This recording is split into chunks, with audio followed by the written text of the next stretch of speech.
નમસ્કાર, આપ જોઈ રહ્યા છો નેશન પ્લસ ન્યૂઝ. હું છું આપની સાથે હિરલ પંડ્યા. પાટણ શહેરમાં ગેસ્ટ હાઉસની આડમાં ચાલતા હાઈ પ્રોફાઇલ દેહ વ્યાપારના નેટવર્કનો પોલીસે પર્દાફાશ કર્યો છે. પાટણ એસઓજી અને મહિલા પોલીસ સ્ટેશનની ટીમે એક સંયુક્ત ઓપરેશન હાથ ધરીને શહેરના એક જાણીતા ગેસ્ટ હાઉસમાં દરોડો પાડ્યો હતો. પાટણ પોલીસને બાતમી મળી હતી કે શહેરના પાલિકા બજાર સામે આવેલા કેસરી ગેસ્ટ હાઉસમાં બહારથી મહિલાઓને લાવીને દેહ વ્યાપારનો ગેરકાયદેસર ધંધો ચલાવવામાં આવી રહ્યો છે. બાતમીના આધારે એસઓજી અને મહિલા પોલીસે સંયુક્ત રીતે પ્લાન બનાવીને કેસરી ગેસ્ટ હાઉસ પર ઓચિંતો દરોડો પાડ્યો હતો. પોલીસના રેડ દરમિયાન ગેસ્ટ હાઉસના કાઉન્ટર પરથી જ આ ગોરખ ધંધો ચલાવતી 35 વર્ષીય મહિલા સંચાલક વર્ષા અતુલભાઈ દેવજીભાઈ સોજિત્રા મળી આવ્યા હતા, જેની પોલીસે સ્થળ પરથી ધરપકડ કરી લીધી છે.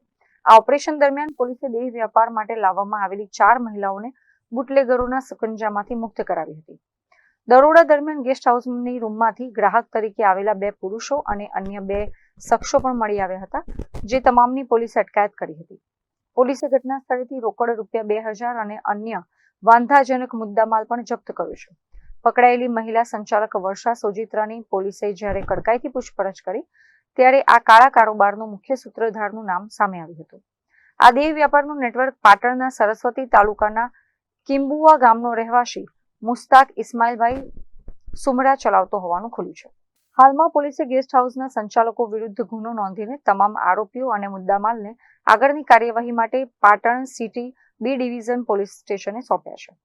જ્યારે આ રેકેટના મુખ્ય સૂત્રધાર મુસ્તાક સુમરાને ઝડપી પાડવા માટે પોલીસે ચક્રો ગતિમાન કર્યા છે. મહેન્દ્ર પ્રસાદ, નેશન પ્લસ ન્યૂઝ, પાટણ. સમાચારોના સતત અપડેટ મેળવવા માટે અમારી નેશન પ્લસ ન્યૂઝની યુટ્યુબ ચેનલને સબસ્ક્રાઇબ કરો, બેલ આઇકન દબાવો અને જોડાયેલા રહો ફેસબુક, ઇન્સ્ટાગ્રામ અને ટ્વિટર પર.